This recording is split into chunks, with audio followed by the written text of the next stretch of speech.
Hola, soy Miguel Colomo y os doy la bienvenida a mi canal.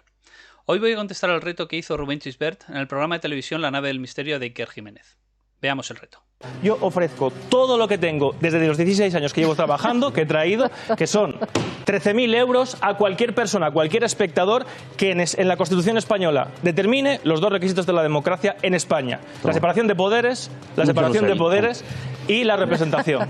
Lo primero es que Rubén entiende una cosa muy concreta por democracia que yo no comparto, pero no voy a discutir eso. Voy a limitarme a demostrar que se cumplen los dos requisitos que plantea Rubén en su reto, y que, en su opinión, se deben cumplir. Lo segundo es que normalmente participar en este tipo de retos es inútil porque no se suele designar a un juez neutral que decida si se ha superado o no el reto. Pero en este caso Rubén sí que ha propuesto a Iker Jiménez como juez imparcial en su cuenta de Twitter. Y eso es lo que me ha hecho grabar esta respuesta, porque creo que puedo demostrar que se cumplen o como mínimo hay margen para que se cumplan razonablemente bien las dos condiciones que plantea. Tanto como pueden cumplirse en Francia o en Estados Unidos, a los que el propio Rubén pone a menudo como ejemplos de democracia. Según el planteamiento de Rubén de este reto, hay que demostrar que en España se cumplen dos condiciones: separación de poderes y representación. Vamos con ello. La primera condición es la separación de poderes, que habitualmente se determina por dos elementos: elección por separado en origen y medidas de control mutua de un poder sobre el otro. ¿Cómo se elige en España cada poder? La elección del legislativo la determina el artículo 68 de la Constitución española, que dice: el Congreso se compone de un mínimo de 300 y un máximo de 400 diputados, elegidos por sufragio universal, libre, igual, directo y secreto, en los términos que establezca la ley. Es decir, el Congreso se elige a través del voto de la ciudadanía. Por otro lado, la elección del Ejecutivo la determina el artículo 99 de la Constitución española, que dice: después de cada renovación del Congreso de los Diputados y en los demás supuestos constitucionales en que así proceda, el Rey, previa consulta con los representantes designados por los grupos políticos con representación parlamentaria y a través del presidente del Congreso, propondrá un candidato a la presidencia del Gobierno. Rubén ha afirmado muchas veces que es el Parlamento el que elige al presidente del Gobierno. De hecho, afirma que lo eligen los jefes de los partidos. Pero eso no es cierto. En España, el jefe del Gobierno lo elige el jefe del Estado, exactamente igual que en Francia. En Francia, el jefe del Estado, que allí es el presidente de la República, elige al jefe del Gobierno, que en Francia es el primer ministro. Y el Parlamento puede aceptarlo o rechazarlo, exactamente igual que en España. Los franceses no eligen a su jefe de gobierno en las urnas, lo que eligen es al jefe del Estado, que es muy distinto. Es decir, en España hay una separación en origen en la elección de ambos poderes. Al jefe del Ejecutivo lo elige el Rey y a los miembros del Legislativo lo eligen los ciudadanos. Y el segundo punto para determinar si hay o no separación de poderes es la existencia de medidas de control mutua de un poder sobre el otro. Este control también está perfectamente definido en España. Veamos los artículos de la Constitución que establecen este control mutuo. El artículo 113 dice que el Congreso de los Diputados puede exigir la responsabilidad política del Gobierno mediante la adopción por mayoría absoluta de la moción de censura. Y el artículo 115 dice: el presidente del Gobierno, previa deliberación del Consejo de Ministros y bajo su exclusiva responsabilidad, podrá proponer la disolución del Congreso, del Senado o de las Cortes Generales, que será decretada por el Rey. El decreto de disolución fijará la fecha de las elecciones. Es decir, por un lado, el Gobierno puede disolver al Parlamento y convocar elecciones, y por otro, el Parlamento puede hacer una moción de censura al Gobierno. De nuevo, igual que en Francia. Y esto además no es una norma teórica que nunca puede llegarse a cumplir. En España se han ejercido ya estos dos controles. El Gobierno ha disuelto las Cortes y convocado elecciones en varias ocasiones, y también ha habido varias mociones de censura, una de las cuales salió adelante. La mejor prueba de que el Congreso es independiente del Gobierno es que, al menos en una ocasión, el Congreso ha cesado al Gobierno en España. Y si no, que se lo pregunten a Rajoy y al bolso de Soraya. La segunda condición que pedía Rubén es la representación, que tal y como la entiende Rubén, únicamente se da cuando hay una conexión directa entre representante y representado a través de distritos uninominales. Es decir, la separación del electorado en una serie de distritos en los que se elige a un solo representante que representará a todo el distrito. La elección por distritos es básicamente el primer sistema de elección de representantes que existió y se hacía en una época en la que no había telecomunicaciones, ni siquiera el telégrafo. En esa situación era básicamente la única forma de transmitir la voluntad de un electorado en un territorio con una gran superficie. Pero es un sistema que tiene sus defectos. Para mí el más grave es que en realidad no se representa a los ciudadanos. Lo que se representa es a los distritos. Puede parecer que da lo mismo, pero no es así. Primero, porque impone una asociación en la sociedad civil de acuerdo con una distribución geográfica. Las agrupaciones civiles nunca pueden ser impuestas ni por distribución geográfica ni por ningún otro motivo. Tampoco tendría sentido agrupar a los votantes por su renta o por su sexo. Y segundo, porque el distrito rompe la regla democrática de que se cumpla la voluntad de la mayoría de la ciudadanía. La mayoría en un voto a través de representantes de distrito no equivale a la mayoría del voto ejercida de forma directa por los ciudadanos. En un sistema de diputado de distrito, aunque todos los mecanismos de elección funcionen a la perfección, puede haber mayoría parlamentaria con el apoyo de solo una cuarta parte de los ciudadanos. La explicación es muy sencilla. Para obtener un diputado necesitas la mitad de los votos del distrito. Y para obtener mayoría en el Parlamento necesitas la mitad de los diputados. Es decir, puedes obtener una mayoría parlamentaria solo con la mitad de los votos de la ciudadanía. Y esto no es democracia.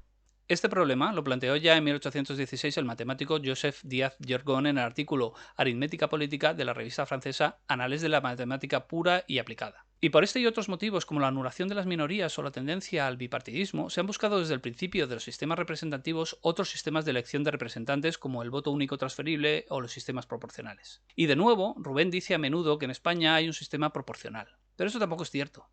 En España se designan unos distritos fijos, llamados circunscripciones, asociados a cada provincia, a los que se asigna un número inicial de diputados y el resto se distribuye en función de la población. Y este esquema de reparto de diputados, por cierto, es el mismo que se establece en la Constitución de Estados Unidos, que es el otro ejemplo que pone Rubén de democracia. El número de representantes en Estados Unidos se reparte entre los 50 estados con un mínimo de un representante y de acuerdo con su población. Y además la Constitución americana no determinaba el modo de elección de dichos representantes en los estados. De hecho, no ha habido elección uninominal de representantes en Estados Unidos en todos los estados hasta 1967. Y se forzó ese cambio precisamente porque en algún estado el sistema de elección, muy parecido al nuestro del Senado, aplastaba a las minorías raciales. La diferencia con España es que en la Constitución española sí se determina cómo se deben repartir los escaños en cada circunscripción. Artículo 68.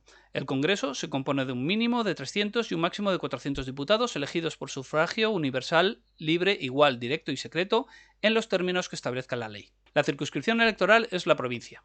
Las poblaciones de Ceuta y Melilla estarán representadas cada una de ellas por un diputado. La ley distribuirá el número total de diputados, asignando una representación mínima inicial a cada circunscripción y distribuyendo los demás en proporción a la población. La elección se verificará en cada circunscripción atendiendo a criterios de representación proporcional.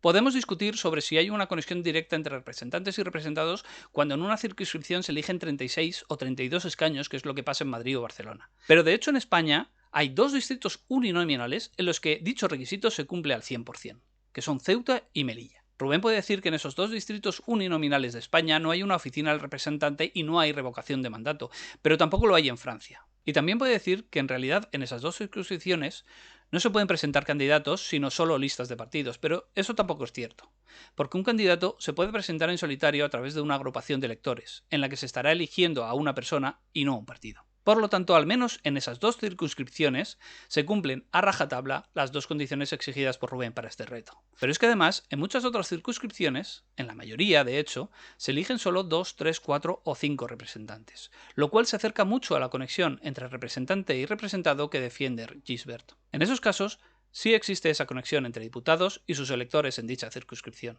Cualquier persona puede ir a la web del Congreso, buscar su provincia y obtener una dirección de correo de su representante para ponerse en contacto con él. Incluso en el resto de provincias con más de 5 diputados, podríamos elegir tener una conexión directa con nuestros representantes votando solo a agrupaciones de electores. Para presentar una agrupación de electores en una provincia se requiere la firma del 1% del censo. Y por tanto, los representantes elegidos dentro de una agrupación de electores saben que se deben a esos firmantes, con nombres y apellidos. En esos casos, incluso podría establecerse una revocación de mandato sin tocar la Constitución. En realidad, también podría establecerse una revocación de mandato en los partidos a través de los militantes cambiando solo la ley. Podemos elegir una relación mucho más directa con los diputados, ¿pero lo hacemos? En la práctica en España se desconoce que la elección se produce por circunscripciones. Mucha gente cree, probablemente empujada por los medios de comunicación, que las elecciones se vota para elegir al presidente del gobierno, y eso no es así.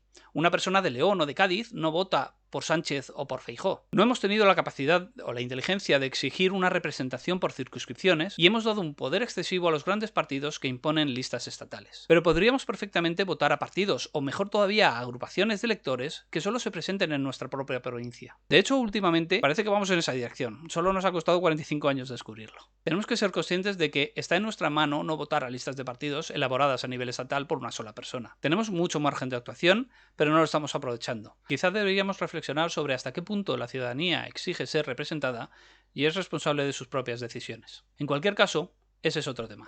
Lo que tenemos 100% seguro es que en 2 circunscripciones solo se elige un representante y en más de la mitad de ellas se eligen 5 o menos. Y que sin tocar una sola letra de la Constitución, cambiando solo la ley, podríamos establecer una revocación de mandato a través de agrupaciones de electores y la militancia de los partidos. Por lo tanto, he demostrado que la Constitución española cumple o permite cumplir de forma razonable los requisitos que pedía Rubén, tanto el de separación de poderes como el de representación. Sin duda, la implantación de ambas es imperfecta, pero también lo es en Francia o en Estados Unidos. Y sin duda, sabemos que pueden ser mucho peores, y ello no quiere decir que no debamos pelear por mejorarlas. Dicho esto, quiero dejar claro que esta respuesta al reto no es tanto para rebatir a Rubén como para extender el debate y exponer que las cosas no suelen ser blancas o negras, sino que hay tonos de grises. Y como mi exposición no busca desmontar a Rubén ni mucho menos confrontarle sino tenderle la mano, quiero dejar claro que en caso de que Iker Jiménez decida darme la razón y nombrarme ganador del reto, renuncio al premio ofrecido tanto por Rubén como por Guillermo y Alberto.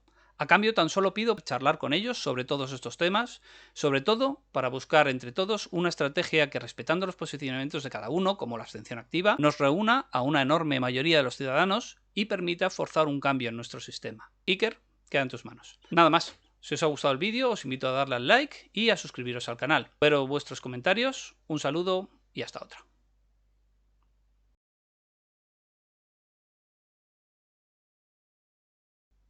Roma, que quede claro que a tus 5 euros no he renunciado. Si Iker da por bueno el reto, me los vas a tener que dar y te los voy a reclamar en persona. Nos vemos.